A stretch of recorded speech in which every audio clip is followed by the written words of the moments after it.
이사야 13장 1절에서 8절까지 말씀입니다.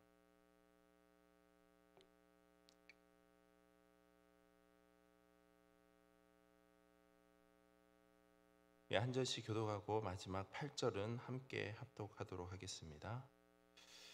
아모스의 아들 이사야가 바벨론에 대하여 받은 경고라.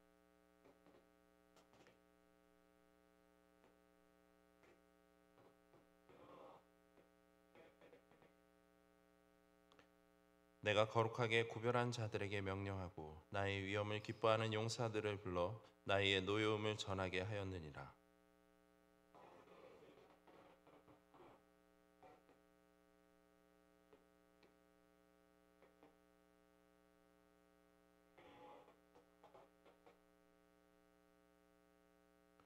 무리가 먼 나라에서 하늘 끝에서 왔으며 곧 여호와와 그의 진노의 병기라 온 땅을 멸하려 함이로라.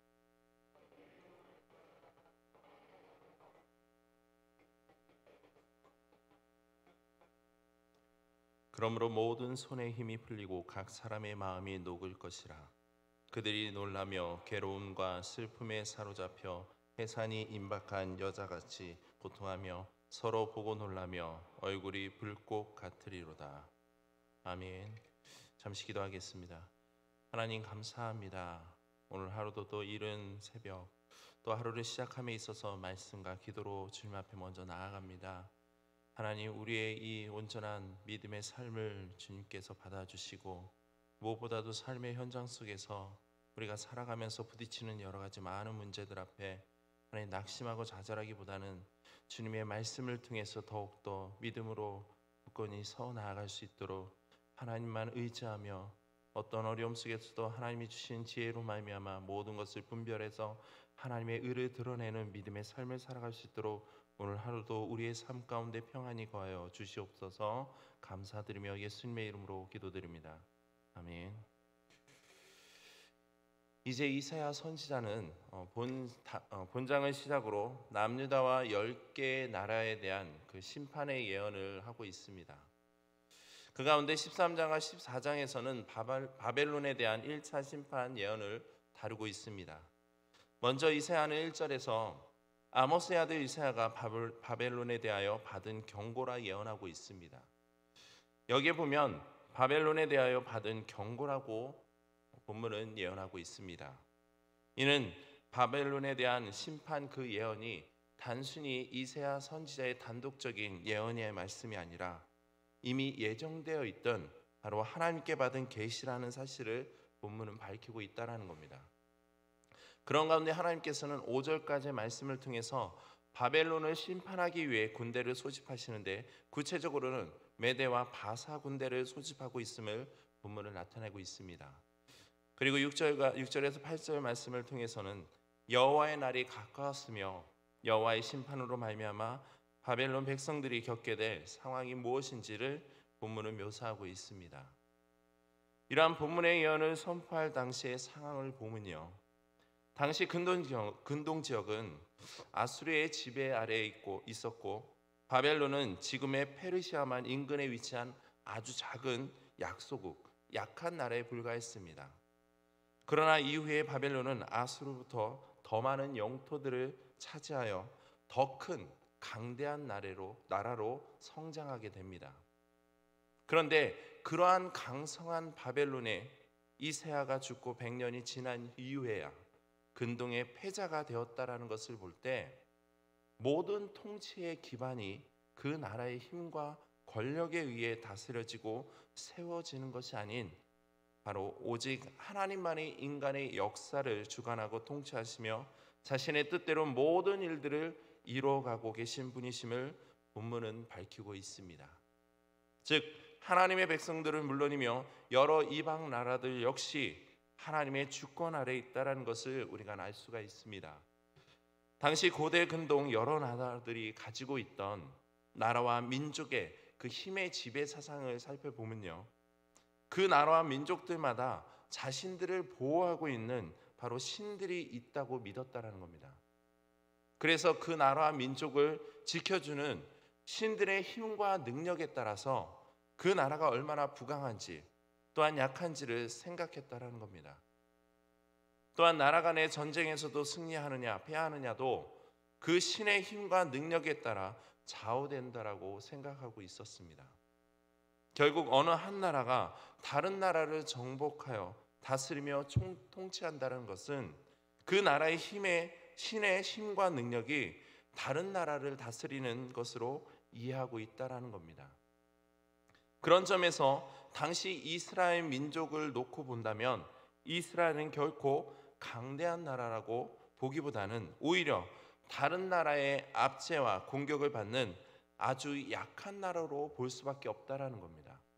왜냐하면 그들의 관점에서는 이스라엘 민족이 섬기는 여호와가 정말 강한 신이라면 그를 섬기는 이스라엘 민족이 다른 이방 나라들에게 있어서 압제나 침략을 당할 리가 없다라는 것이 바로 그들이 생각하고 있다는 점이다. 그렇기 때문에 그들의 입장에서는 이스라엘 민족과 함께 하시는 여호와 하나님에 대해서 그들은 강한 신이 아닌 아주 약한 나약한 신으로 여겨질 수밖에 없다라는 겁니다. 바로 그러한 때에 하나님은 이사야 선지자를 통해서 여러 열방에 대한 심판을 예언하고 있다라는 겁니다. 그리고 이러한 심판 예언은 선포 그 자체로 그치는 것이 아니라 이후에 기록된 성경의 말씀을 보면 하나님의 예언은 단 하나의 예외도 없이 말씀 그대로 성취되었음을 알 수가 있습니다. 당시 모든 열방은 물론 지금의 세대 또한 모든 것이 바로 하나님의 주권 아래에 있습니다. 그렇기 때문에 아무리 작고 나약한 나라일지라도 하나님께서 일으키시면 모든 열방을 통치할 수 있는 바로 강한 힘과 능력이 주어진다라는 사실입니다. 그러나 세상 사람들의 생각은 세상의 역사가 우연히 혹은 강한 나라들에 의해 움직여지는 것으로 생각하고 있다는 겁니다. 그 나라의 경제력과 군사력 등에 의해 그 나라는 물론이며 다른 나라들을 이끌어가는 것으로 생각하고 있다는 겁니다. 그러나 궁극적인 모든 다스림은 바로 하나님의 주권과 뜻과 섭리 가운데 있다는 것은 우리는 명심해야 될 것입니다. 눈에 보이는 강함과 그 능력을 의지하는 것이 아니라 바로 눈에 보이지 않는 주권자 되시는 그분의 강함과 능력을 믿고 의지한다는 겁니다. 하나님의 심판 앞에서는 제 아무리 강한 나라일지라도 지극히 나약하고 쇠약한 존재에 불과한 것입니다. 이에 대해서 6절에서 8절 말씀을 보면 심판의 날이 임할 때 바벨론 사람들이 겪을 일들에 대해서 묘사를 하고 있습니다. 7절과 8절 말씀입니다. 그러므로 모든 손에 힘이 풀리고 각 사람의 마음이 녹을 것이라. 그들이 놀라며 괴로움과 슬픔에 사로잡혀 해산이 임박한 여자같이 고통하며 서로 보고 놀라며 얼굴이 불꽃 같으리로다. 먼저 본문에 묘사된 손의 힘이라는 것은 문자적으로는 손들을 의미합니다. 그러나 비유적으로는 권세, 권력이나 힘 내지는 권세를 지닌 자들을 의미합니다.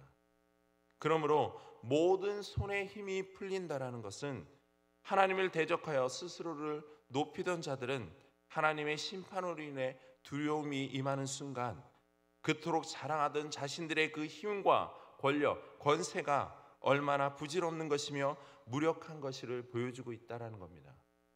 또한 괴로움과 슬픔에 사로잡힌다는 것은요, 엄청난 압박감으로 인한 고통과 슬픔이 사람들을 사로잡아서 스스로 벗어날 수 없는 암울한 상황에 빠뜨리고 있음을 나타내고 있는 겁니다.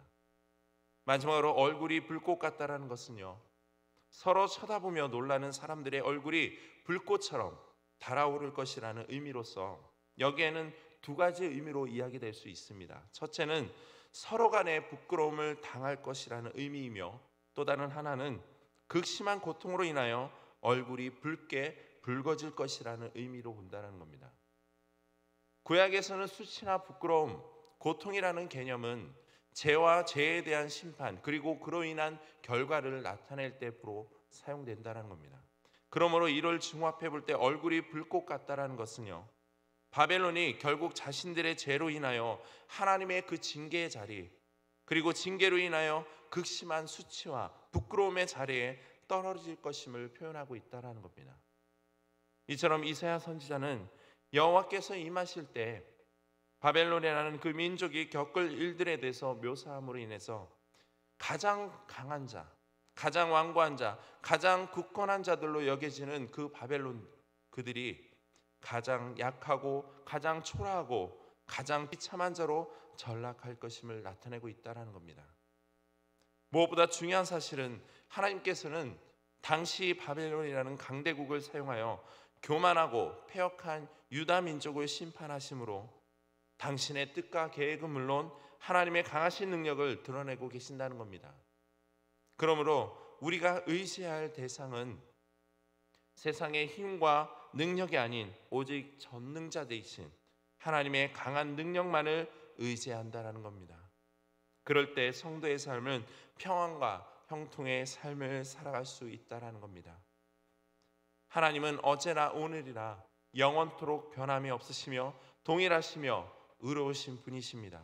또한 하나님은 세계의 역사의 경영자이시기도 합니다. 그 하나님이 저와 여러분들의 삶의 경영자가 되어주고 계십니다. 그러므로 우리는 우리의 개인을 향하신 그 하나님의 계획을 발견하고 하나님을 경외하며 그분의 주권에 절대 복종하며 살아야 할 것입니다. 분명한 사실은 하나님만이 인간의 역사를 주관하고 계시며 자신의 뜻과 계획하신 모든 일들을 이루어 나가신 분이심을 우리는 깨달아 믿어야 한다는 겁니다. 그래서 우리 모두가 열방의 경영자이시며 주권자이신 그 전능하신 하나님의 지휘를 받는 인생이 되어야 될 줄 믿습니다.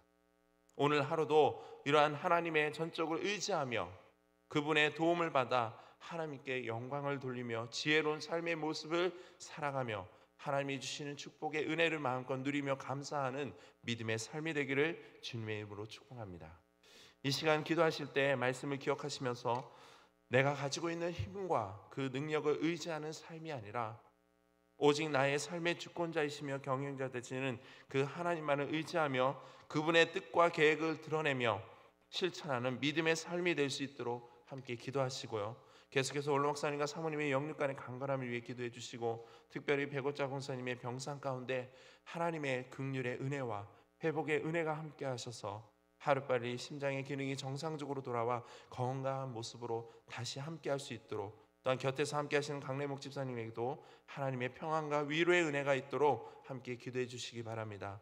또한 홍성임 성도님의 체장암이 깨끗이 제거될 수 있도록, 그리고 주변에 알고 계신 많은 환우분들을 위해서 함께 기도해 주시고 다음 세대들의 여름 사역이 주님의 은혜 가운데 잘 준비되어지고 또한 맞춰질 수 있도록 기도해 주시고 이 나라의 민족을 위해서 차별금지법 안에 있는 독소 조항들이 완전히 제거될 수 있도록, 마지막으로 앞에 보이시는 기도의 제목과 여러분들이 가지고 나온 기도의 제목들을 놓고 이 시간 함께 기도하시겠습니다.